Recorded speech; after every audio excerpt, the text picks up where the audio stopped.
I've spent decades working with aging bodies, in operating rooms, in rehab centers, and in long follow-ups most people never see. And after all those years, I can tell you this clearly and honestly. Weak legs are common later in life, but they are not normal, and they are not inevitable. That's important to understand, because what most people notice after 60 isn't sudden weakness. It's quieter than that. Standing up takes a little longer. Stairs feel heavier than they used to. Balance feels slightly uncertain, even on familiar ground. Nothing dramatic, nothing painful, just unstable. And because it creeps in slowly, people assume it's just age doing what age does. But that assumption is wrong. What's actually happening has very little to do with age itself. Your leg muscles aren't failing, they're being undersupplied. Blood flow arrives late. Recovery doesn't fully finish its job. Nutrients pass through without being fully used. Strength doesn't disappear, it gets cut off. And here's the promise I want you to hear today. When you restore that supply system, your legs can respond again. Not overnight, not with extreme workouts, but in a way that's realistic, sustainable, and safe later in life. I've seen it happen, even in people who were told nothing could be done. In this video, I'm going to walk you through the foods that restart that supply chain.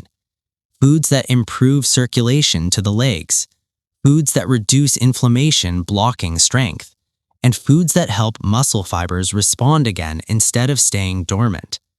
Each one plays a different role, and the order matters. Before we start, take a moment and notice where this is showing up for you. Is it standing up from a chair?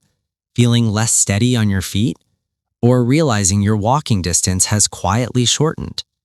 If you're comfortable, share in the comments where you're watching from and what you've noticed. I read them, and your experience often helps someone else realize they're not alone. Now, let's begin. Food number 5, sweet potatoes. Sweet potatoes don't look like a strength food, and that's exactly why most people overlook them.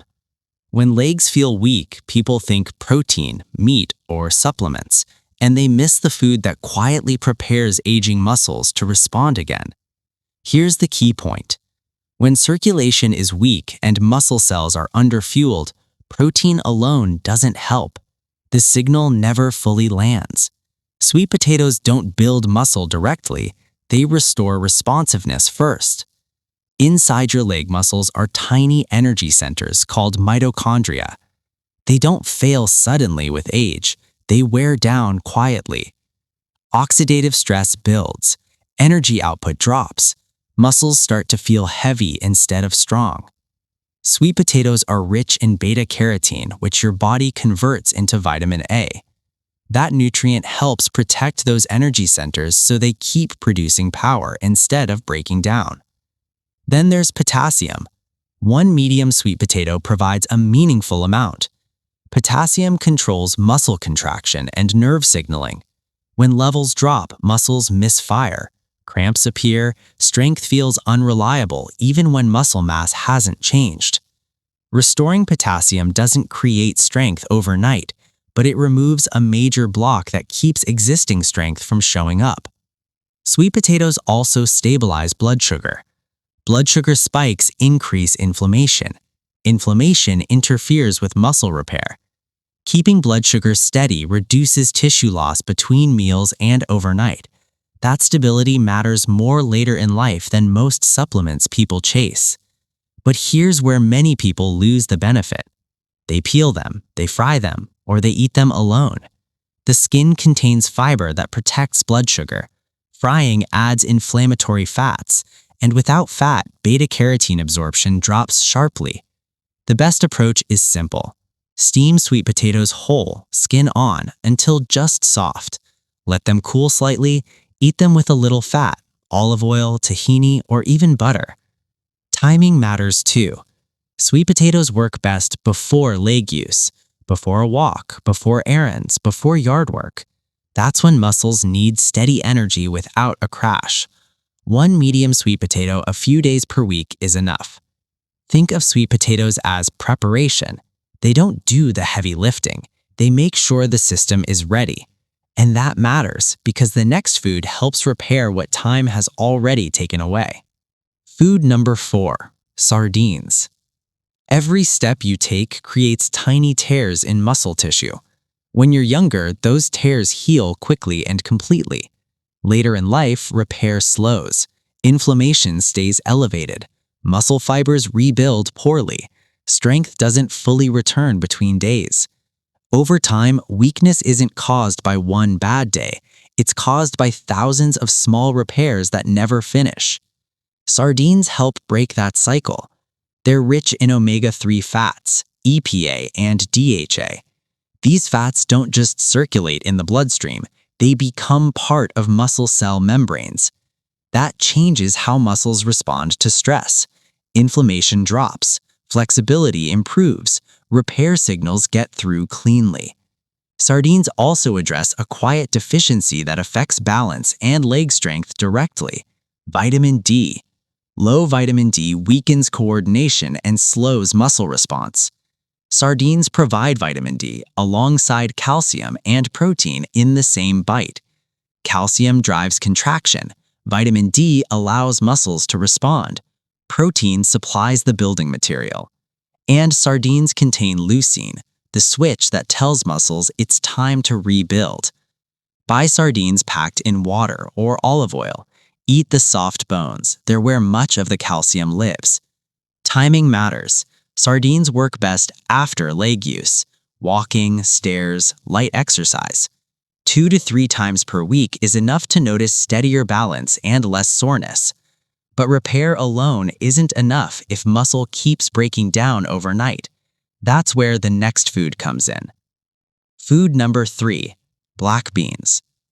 Most people think muscles weaken only when you stop moving. That's not true. A surprising amount of muscle loss happens while you're resting, especially overnight. Later in life, muscle breaks down more easily than it rebuilds. Black beans help slow that process. They provide amino acids that preserve muscle while calming inflammation. Few foods do both. They also contain resistant starch, which feeds beneficial gut bacteria. Those bacteria send a message to muscle tissue: preserve what you have, slow the breakdown. Black beans are also rich in magnesium. Magnesium allows muscles to fully relax after contraction. Low magnesium leads to stiffness, cramps, and weakness that feels like fatigue. Black beans work best in the evening. Half a cup a few times per week is enough. They help you hold on to strength. They slow the leak. But preservation alone doesn't rebuild power. For that, the growth switch needs to be flipped. Food number 2, eggs. Eggs are one of the most misunderstood foods in nutrition. For years, people were told to fear them, skip the yolk, limit how many. That advice quietly weakened a lot of aging legs. Muscle doesn't rebuild just because protein is present. It rebuilds when the right signal is given. Eggs provide that signal.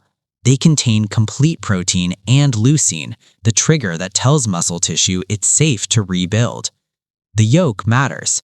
That's where vitamin D, choline, and critical fats live. Choline supports the nerve signals that control balance and strength. Cooking matters too. Soft-boiled or gently cooked eggs work best. Eggs are most effective after leg use, within about 30 minutes. 1 to 2 whole eggs per day is enough. Consistency matters more than quantity. But even activation isn't enough without protection at the cellular level.